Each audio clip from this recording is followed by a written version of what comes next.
So after he got there, he went inside, changed clothes, washed up everything, came back out and talked to me on the front porch. He immediately asked me if I was hungry. I said no. No, thank you. No, thank you. And then he asked me if I was thirsty. And I said, yeah. So sure, why not? That was my rule. Only drink water from a stranger's house. And I was actually supposed to fix it myself. That was one of my rules for dealing with strangers and people that I just met. But instead of bringing me out water, he brings out iced tea. This is a red flag, I'm thinking, but at the same time,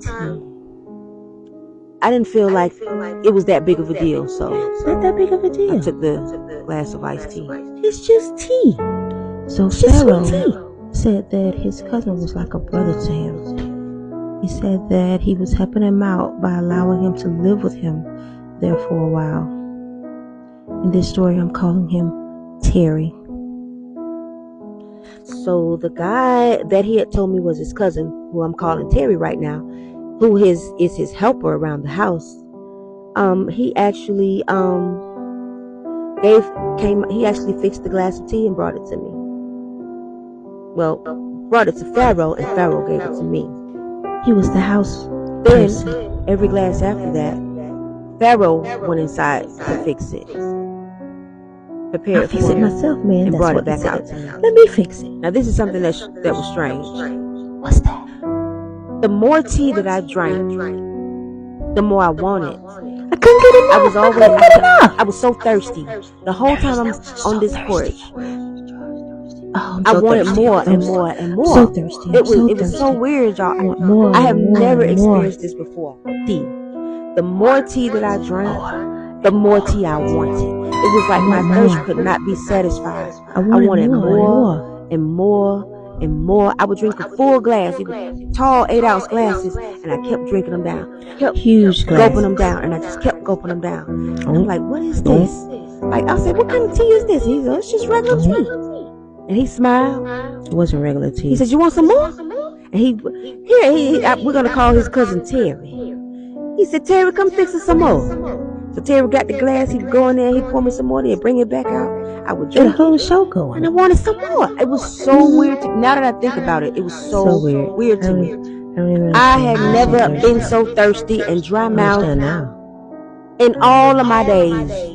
I'll say I drank maybe 5 or 6 glasses of tea. 6 glasses. Less than a few minutes. Less than 30 minutes. Even though I was still thirsty after those 5 or 6 drinks that I had, I stopped myself because I knew that I had to drive back later on that evening, and I didn't want to constantly be stopping to use the bathroom. So that's why I stopped. But I'm telling you, I was still thirsty. Okay, while we're on the front porch talking, and I'm drinking all this sweet tea. Sweet tea for days. Something happened that should have set off alarms with me, but didn't. He goes inside the house to get a photo album. I asked him about his family, his ex, if he had any children, that sort of thing. And so he goes back inside and he gets this photo album. And he proceeds to pass it to me and let me see the pictures in it. You want to see I'm my flipping family? through the photo album. Look. And this is my family. It looks normal at first, like people are just posing. Just a family portrait of him with his, look normal with his children and everything. Normal photo book. But a picture of him, lots of pictures of him, and then I get to pictures of his ex. And all of the pictures of his ex, her head is cut off. I did ask him, many pictures. What is this? Of a headless body. Why? On many photos. Of this particular person. Every single photo. It's missing a head. And he says, photos. My child did that. You know how kids are. They get a hold of some scissors and you can't save it. You can't save it. So I said, oh, okay. It's his kid. That's what he said. I did find it a little odd that only the ex's head was cut off of all of the pictures and not the other pictures that were in the book. But he just brushed it off. Again, he says, he was just a little child. Just a little child. And at the time, I believed him. I did.